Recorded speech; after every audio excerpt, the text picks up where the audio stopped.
ফোনে অনেক দেখেছি, আর সরাসরি গিয়েছিলাম পাম বাগানে। আসসালামু আলাইকুম, সবাই কেমন আছেন? আশা করি সবাই ভালো আছেন। আজ পাম বাগানে গিয়েছিলাম যে চারা দেখতে, গাছ দেখতে কেমন হয়, ফল কেমন হয়। আসলে এই ফোনে দেখা হয়েছে, অনেক ইউটিউব ফেসবুকে দেখা হয়েছে পাম বাগান, সরাসরি কোনোদিনও দেখা হয়নি এটা দেখতে বাগানে। তো আজকে ভালোই লাগলো, প্রাকৃতিক দৃশ্যটা অনেক সুন্দর।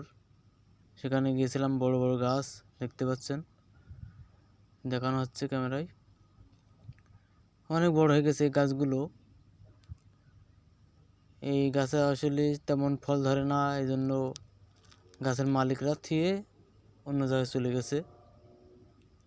এখানে আগে চাষ হতো, এখন আর চাষ হয় না। গাছ বুড়ো হয়ে গেলেই ফল দেয় না তেমন। দেখতে পাচ্ছেন গাছ অনেক বড় বড় হয়ে গেছে। আসলে কিছু কিছু ফল আছে এখনও অল্প অল্প নিচে পড়ে রয়েছে, সেগুলো আর ব্যবহার করা হয় না। চলুন আপনাদের দেখানো যাবে ফলগুলো।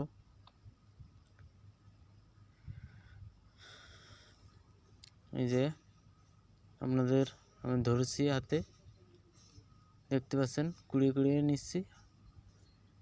পাকা আছে, নষ্ট হয়ে গেছে অবশ্যই, মানে দেখতে পাচ্ছেন কালো কালো হয়ে গেছে, কিছু লাল আছে। আসলে কোনোদিনও এইভাবে যাওয়া হয় নাই, আজকে গিয়েছিলাম বাম বাগানে ফল দেখতে, গাছ দেখতে। খুবই সুন্দর একটা পরিবেশ, দেখতে পাচ্ছেন সুন্দর সুন্দর ফল, পাম বাগানের ফল। এগুলো দিয়ে তেল বানানো হয় মালয়েশিয়ায়, খুবই প্রচলিত। দেখতে পাচ্ছেন পাশে চারা ছিল, মানে এই চারাগুলো আসলে পোতা হয় নাই। বাংলাদেশে যেমন খেজুর গাছের মতো খেজুর গাছের বীজ থেকে চারা হয় যেখানে সেখানে, এই মালয়েশিয়াও তেমনভাবে বীজ থেকে চারা হয়। দেখতে পাচ্ছেন অনেকগুলো চারা, খুবই সুন্দর।